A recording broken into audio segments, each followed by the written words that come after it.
কোটি পুলিশ কেন? প্রত্যেকের জন্য একজন পুলিশ একজন আর্মি নিয়োগ করেও আমি চ্যালেঞ্জ করছি আগামী দিনে লেভেল প্লেইং ফিল্ড এবং অংশগ্রহণমূলক অবাধ সুষ্ঠু নির্বাচন হবে না। আর যদি না হয়, না হওয়ার পরিবেশ যদি হয়, বাংলাদেশ জামাত ইসলামী নির্বাচনে অংশগ্রহণ করবে না এটা বলছি না, আমরা এরকম কোনো আরেকটা ফ্যাসিস্টের নির্বাচন হতেই দেব না। এবং সমস্যাকে ঠিক করেন, তারপর রাষ্ট্রের দিকে চোখ দেন।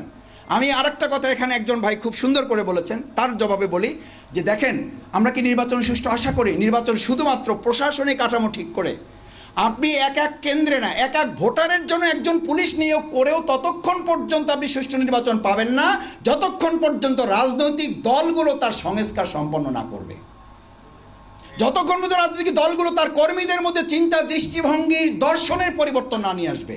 কারণ আপনি পৃথিবীর কোথাও এই নিয়ম পাবেন না, সম্ভব না, বাস্তব না।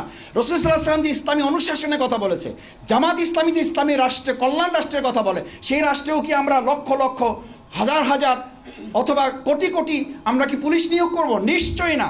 বরং জামাত ইসলামী বলেছে প্রত্যেক নাগরিকই হবে সেনাবাহিনীর দায়িত্ব পালন করবে, প্রত্যেক নাগরিক আইন শৃঙ্খলা বাহিনীর সদস্যের দায়িত্ব পালন করবে। আপনাদের মনে আছে 5ই আগস্টের পর 3 থেকে 4 দিন বা 1 সপ্তাহ কোনো সরকার ছিল, রাস্তাঘাটে পুলিশ খুঁজে পাওয়া যায় তো?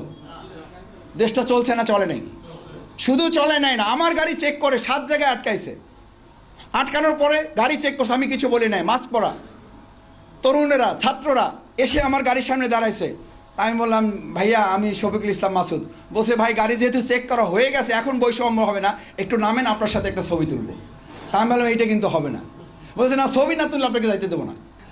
তার মানে এখন তোমাদের ক্ষমতা আছে, ক্ষমতা, আমি এটা জোকের জন্য বলি নাই, যে তখন কিন্তু আমাদের এই তরুণ প্রজন্ম, তার মানে এটা একটা সিনারিও আমাদের সামনে রেখে গেছে তারা, যে জনগণ যদি সচেতন হয়, তারা যদি ইম্পার্শিয়াল হয়, দলের ঊর্ধ্বে ওঠে। দেখেন আমাদের একটা স্লোগান আছে, ব্যক্তির চেয়ে দল বড়, দলের চেয়ে।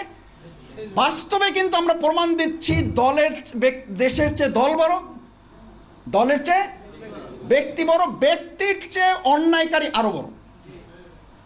শুধু ব্যক্তি না, ব্যক্তির চেয়ে যে অন্যায় করে তার ধারে কাছে কেউ যেতে চায় না। পুলিশ তো পড়ে, নিজেরাই কথা বলে না। আমি তাদের 2-1 জনের সাথে কথা বলেছি, এইবার বাউফলে কথা বলে এসেছি। আমি বললাম যে ভাই তাকে ধরাই দিচ্ছেন না কেন?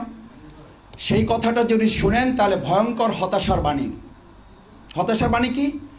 যে যত বেশি জামাতকে, ছাত্র শিবিরকে যে যত বেশি গালিগালাজ করতে পারবে, যে যত বেশি অত্যাচার করতে পারবে, তার নমিনেশন তত কনফার্ম। কান ইউ ইমেজিন? আপনি ভাবতে পারেন? এটা তাদের দলের লোকদের কথা আমি নিজে শুনে তারপরে বলছি।